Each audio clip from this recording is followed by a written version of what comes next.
Heureusement qu'il y a Internet pour se retrouver, car actuellement c'est un peu difficile en raison du coronavirus. Alors, j'espère que vous étiez assez enthousiasmés à découvrir la vie de Carlo Acutis. Et merci à tous ceux qui ont répondu aux questions que je vous avais envoyées, quasiment tout le monde. Il en manque encore quelques-uns. Alors, les réponses que vous m'avez donc envoyées sont pratiquement toutes justes. Il y avait un point qui posait difficulté. C'est la question numéro 7. Quand je vous disais ou quand je vous demandais qu'est-ce que c'est que la confession. Alors là, il y a eu un peu de tout. Il y en a qui disaient c'est un moment où on se confie à quelqu'un. Oui, mais c'est pas que ça. Un autre disait on se confie à Dieu. C'est vrai, mais pourquoi? Alors, on fait tous des péchés.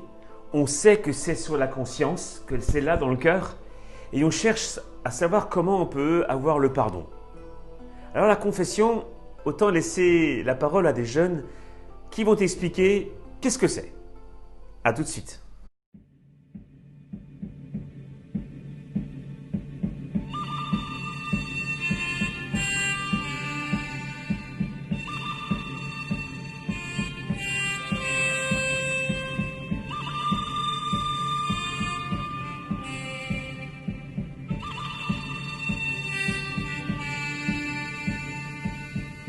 La confession, c'est on arrive devant un prêtre qui on lui dit nos péchés.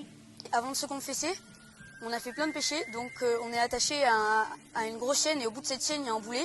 Normalement ça nous bloque, parce que moi quand je vais me confesser, au début j'ai une boule au ventre. Chaque fois qu'on fait un péché, le boulet il est de plus en plus gros, de plus en plus lourd, donc on est de plus en plus tiré vers le bas. La confession, c'est dire ses péchés à un prêtre et il nous donne le pardon de Dieu. Puis quand je sors de la confession, c'est vide.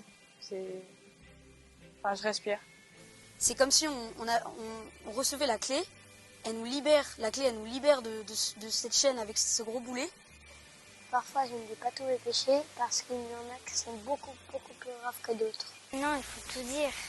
C'est un peu difficile parce qu'on a honte de nos péchés. Comme frapper, insulter et plein de choses comme ça. Jésus peut tout entendre et tout pardonner. Et après, le stress, il s'en va et on est mieux dans soi-même. Et on peut de nouveau remonter, s'envoler et on est libéré du péché. Pour moi, la confession, c'est quand on a le cœur très lourd et qu'on ressort le cœur tout léger, plein d'amour de Jésus. C'est comme une machine à laver. Tu mets ton linge dedans et ça ressort tout propre. Et après, tu peux le faire plusieurs fois. Si on se confesse souvent, c'est plus facile de se confesser parce qu'on sait ce qu'il faut dire. Maintenant que tu as compris que la confession consiste à dire à un prêtre ses péchés pour recevoir, grâce au prêtre toujours, le pardon de Dieu, peut-être que tu te dis « Oh, moi, j'ai rien fait de grave ». Tu n'es pas le seul à te dire ça. Voyons ce que nous dit notre cher Alfred. Et salut, c'est encore Alfred. Alors voilà, je suis toujours catho, je prie souvent, mais c'est vrai, parfois j'oublie. Je suis toujours content d'aller à la messe le dimanche. J'avoue, parfois j'ai un peu zappé. Quand je commets un péché, je sais que je casse volontairement ma relation d'amour avec Dieu. C'est grâce à la confession que je me reconnecte. Mais j'ai toujours du mal à aller me confesser. Et puis, entre nous, je fais jamais rien de grave. J'ai pas tué, j'ai pas volé, j'ai pas trompé ma femme. Je fais un peu comme tout le monde, un petit mensonge par-ci. C'est un menteur, un hypocrite et un faucheton. Un petit ragot par-là. Y a pas de mal à se moquer des abrutis, ils sont là pour ça, non? Pas de quoi fouetter un chat, hein. Du coup, je ressens pas vraiment le besoin d'aller demander pardon. Tout ça, je l'oublie bien vite. Et puis un matin, j'ai lancé une pique comme ça à une collègue de travail. Je voulais juste être drôle. Ça a fait rire tout le monde d'ailleurs, mais pas elle. Ma remarque l'a blessée. J'ai vu que je lui avais vraiment fait de la peine. Et ça a été un déclic. Tout cela exigeait que je me réconcilie avec le Seigneur. Alors j'ai repris le chemin de la confession et le prêtre m'a même conseillé d'aller demander pardon à mon ami. Je me suis réjoui de son sourire. Finalement, se confesser, c'est pas si compliqué. Je suis certain que dans ton parcours, tu auras à un moment donné l'occasion de vivre la confession. Tu verras comme ça fait vraiment beaucoup de bien.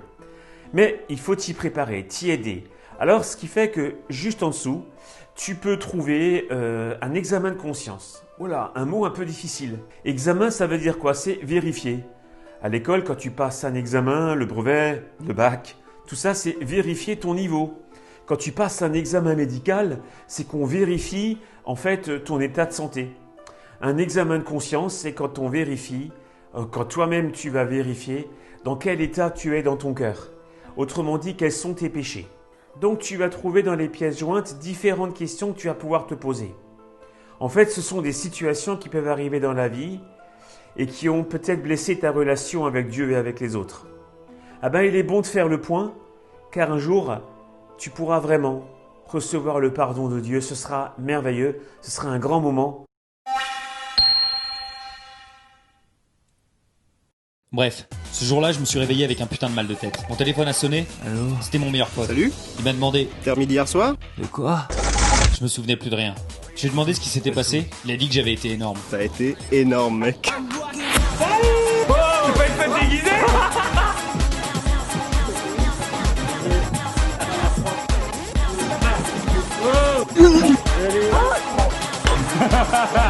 Mais t'es vraiment un gros con! Oh merde, c'est pas vrai. J'ai regardé mon crucifix. Le crucifix m'a regardé. Oh si. Je suis vraiment un gros con. T'es vraiment un gros con! Bon, j'espère que tu vas aller te confesser. Ouais, c'est ça. J'ai repensé à la dernière fois où je m'étais confessé. J'espère que tu vas aller te confesser. Je me suis dit que c'était peut-être pas si con comme idée. J'ai regardé le crucifix m'a dit. Vas-y. J'y suis allé. Devant le prêtre, je savais pas par quoi commencer. Hier soir, je suis allé à une petite fête, un peu bu. J'ai fait un compliment un peu insistant à une fille. Le prêtre m'a dit. Si vous me disiez vraiment ce que vous avez sur le cœur. Je l'ai regardé, il m'a regardé, j'ai regardé son crucifix, le crucifix m'a regardé. Vas-y. Bah en fait, c'était plutôt... J'avais tout raconté. Je me suis dit qu'il allait prendre une grande inspiration et me sermonner pendant 3 quarts d'heure. Vous devriez prendre le temps de mieux connaître le Christ et apprendre à l'aimer. C'est tout? Bah oui, vous attendiez à quoi?